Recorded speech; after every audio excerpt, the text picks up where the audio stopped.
is energy states. So there are 3 energy states, and every object has 3 energy states. Okay, these are also known as gunas. So there are 3 gunas. The first guna is sattva guna. This is balance. I think this is the most important. Well, this is the one we always seek to increase. Okay, this is the guided by the creative force of God Brahma. And this is distinguished by a state of serenity, intelligence, creativity, and wisdom. This is the ultimate balance of the other 2 gunas of rajas and tamas. Okay, so this is the one we always seek to increase. Then we have the next one, which is rajas. I keep saying rajas because I'm Mexican, okay? So, rajas. And this would be known as movement energy. So this is considered psychomotor. So the mind is making you move. So for example, this would be like pacing, you know, like when you're on the phone or when you're getting anxious, the need to quote unquote let off steam. This will be also connected to psychic energy, emotions, and potentially troubles. There's a strong need for control and a difficulty to rest. This is guided by the protective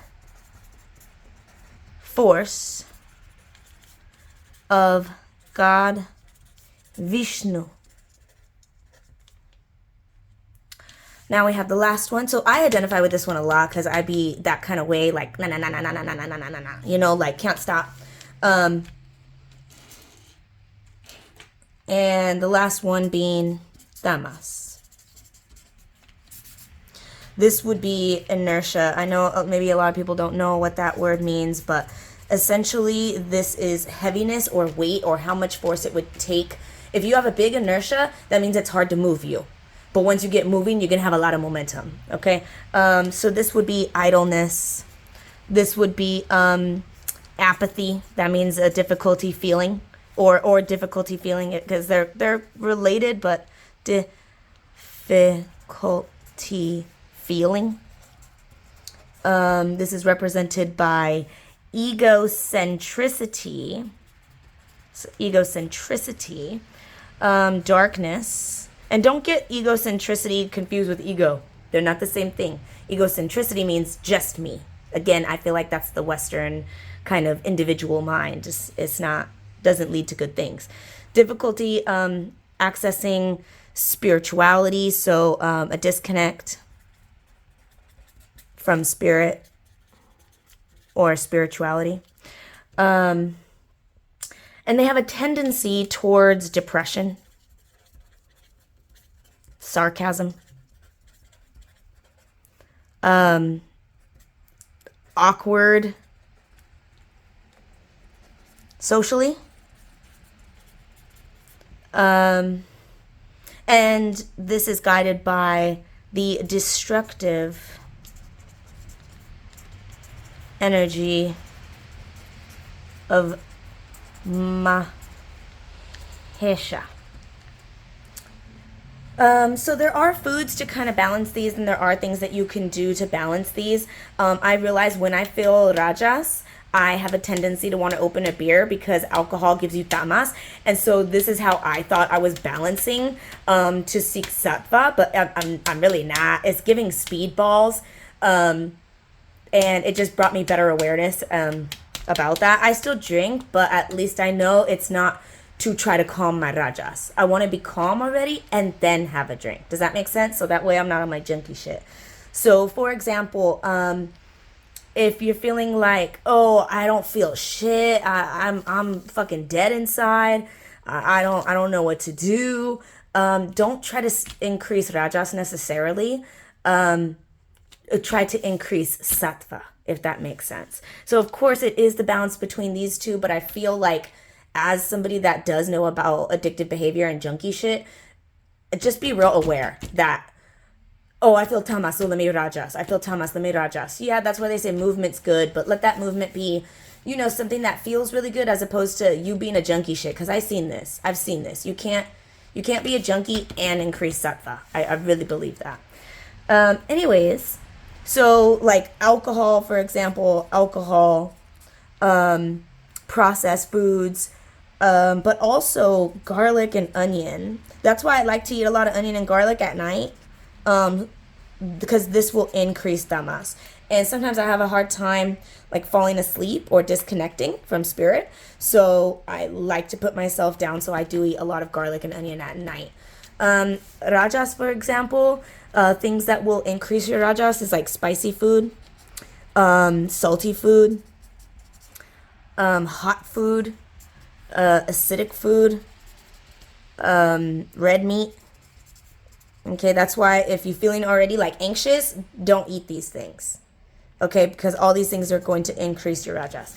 So in order to increase this one, fucking Indians are going to say rice. Everybody is going to say rice. Almonds, they be all about the ghee, which is basically butter without the lactose, I believe. Honey, listen, honey has I need to be eating more honey every day. All of these increase sattva. So one of the exercises you can do is a couple times a day for several days in a row. You can ask yourself throughout the day, what do I feel? So when you're feeling fucking lazy, you can't get up, you can't give a fuck about nothing, that's you in your tamas. So just recognize, I'm in my tamas. When, you anxious about something, you can't stop moving, you really have a hard time, blah, blah, blah, blah. That's your rajas. You can't sit still. And then, sattva. Let's say you're having that coffee in the morning, you're listening to the birds chirp, you really bringing in the sun, you just in that beautiful energy. That's your sattva. So just keeping note about what you want, not what you want, but keeping note about where you're at. So obviously you want balance.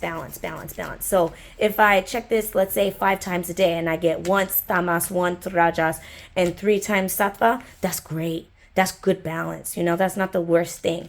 The most important thing is don't judge yourself, because when you judge yourself, you start to lie to yourself. And when you lie to yourself, you're just being a liar. Because you lying to you, you're going to lie to other people. That's what I noticed. Like, I know you are lying, but what's crazy is you believe it. I know some of y'all know what I'm talking about. So don't lie to yourself. This is nobody's checking your scores. So this is an exercise to, because at any given moment, I could go from sattva to rajas real quick. I can go from sattva to tamas real quick. So just keeping sort of a log, that's also increasing your awareness.